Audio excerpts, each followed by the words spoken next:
نے حضرت ابوبکر صدیق کو کہا کہ حضور رک گئے ہیں تو نماز کا وقت جا رہا ہے، آپ نماز پڑھا دیجئے۔ تو حضرت ابوبکر صدیق رضی اللہ تعالیٰ عنہ مصلی پہ کھڑے ہو گئے۔ اب نماز شروع ہوگی، ادھر سے حضور بھی فارغ ہو گئے تو آقا کریم تشریف لائے۔ تو آقا کریم علیہ السلام جو ہی تشریف لائے تو صحابہ کی صفیں بندی ہوئی تھیں، حضور کو دیکھا انہوں نے راستہ چھوڑ دیا، پیچھے سے لے کر کے مصلی تک صحابہ نے حالت نماز کے اندر حضور کے لیے راہ کشادہ کر دی۔ کاش کہ یہ حدیث سب لوگوں نے پڑھی ہوتی اور امت میں اتنے فرقے نہ بنتے اور یہ سوچ کبھی نہ پنپتی کہ نبی کے خیال سے نماز ٹوٹتی ہے۔ یہاں تو راستے چھوڑے جا رہے ہیں، یہاں تو پروٹوکول دیا جا رہا ہے۔ اللہ اکبر۔ اور یہ حدیث کہیں چھپی نہیں ہے، بخاری کے اندر چھپی ہوئی ہے۔ اللہ اکبر۔ آقا کریم علیہ السلام تشریف لائے تو صحابہ نے راستہ چھوڑنا شروع کر دیا، نماز بھی چل رہی ہے اور حضور کا راستہ بھی چھوڑ رہے ہیں۔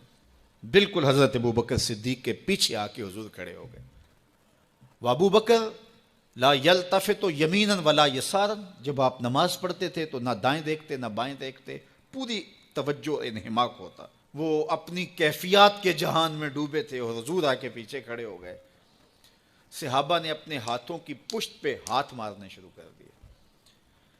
مکعن و تس دیا قرآن نے، تالی لگانا، سیٹی مارنا، یہ شیطانی اعمال ہیں، لیکن ہاتھ کی پشت پہ ہاتھ مار کے متنبع کرنا یہ مختلف مواقع کے اوپر یہ جائز ہے۔ تو اب جب حضور آ کے پیچھے کھڑے ہو گئے اور صحابہ سمجھے کہ حضرت ابوبکر صدیق ایک استغراق کے عالم میں ہیں، ایک کیفیت کے جہاں میں ڈوبے ہیں، تو انہوں نے اپنے ہاتھوں کی پشتوں پہ ہاتھ مارنے شروع کر دیے۔ تو حضرت صدیق اکبر سمجھ گئے کوئی غیر معمولی واقعہ ہو گیا ہے۔ دیکھا پیچھے حضور کھڑے تھے۔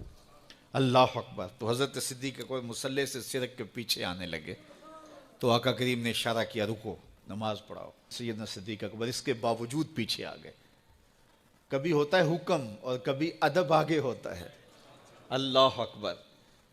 حضرت سیدنا علی المرتضیٰ رضی اللہ تعالی عنہ کو کہا نا حضور نے صلح حدیبیہ کے موقع پہ، صلح نامہ لکھوایا جا چکا تو لکھا یہ محمد رسول اللہ اور قریش کی جانب سے ہے۔ تو عروہ نے کہا اگر محمد رسول اللہ مان لیں ہم تو پھر لڑائی کس چیز کی ہے؟ تو اس لیے محمد رسول اللہ نہیں، محمد بن عبداللہ لکھا جائے۔ تو وہ اس بات پہ بضد ہو گئے اور اگر ایسا نہیں ہوتا تو معاہدہ ٹوٹ رہا تھا۔ تو حضور نے حضرت علی المرتضیٰ سے کہا کہ چلو رسول اللہ کا لفظ مٹا دو۔ عرض کی میں تو نہیں مٹاؤں گا، میں تو نہیں مٹاؤں گا، یہ نام میں تو نہیں مٹا سکتا۔ پھر حضور نے خود مٹایا۔ اب یہاں حضور نے کہا ابو بکر رکو، لیکن حضرت ابو بکر نہیں رکے، پیچھے آ گئے اور پھر حضور خیر مصلی پہ گئے۔ نماز ہوئی، سلام پھرا تو حضرت ابو بکر صدیق رضی اللہ تعالیٰ عنہ کو حضور نے کہا ابو بکر جب میں نے کہا تھا تم رکے رہو تو تم کیوں پیچھے آئے؟ تو سنو حضرت ابو بکر نے کیا جواب دیا رضی اللہ تعالیٰ عنہ۔ کروڑوں سلام، لاکھوں عقیدتوں اور نیاز مندیوں کے خراج ان کی چوکھٹ پہ عرض کرنے لگے ما کان لابن ابی قحافہ ان یؤم رسول اللہ صلی اللہ علیہ وسلم۔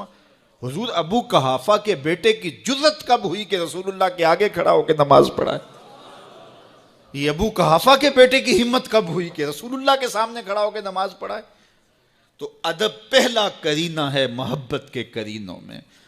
حضرت ابو بکر صدیق رضی اللہ تعالی عنہ نے اگر حضور علیہ الصلوۃ والسلام کی اطاعت اور حضور کی محبت، ادب، فرما برداری اور جان ساری کے انوکھے باب رقم کیے ہیں، لیکن حضور نے بھی ان کو جو اعزازات دیے۔ ایک خاتون آئی مسئلہ پوچھنے، آقا کریم نے فرمایا پھر آ جانا۔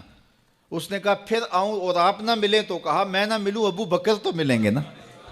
اللہ اکبر۔ تو اپنے بعد اشارہ دے دیا ان کی طرف کہ میرے بعد میرا نائب ابو بکر ہے۔ اللہ اکبر۔ عزت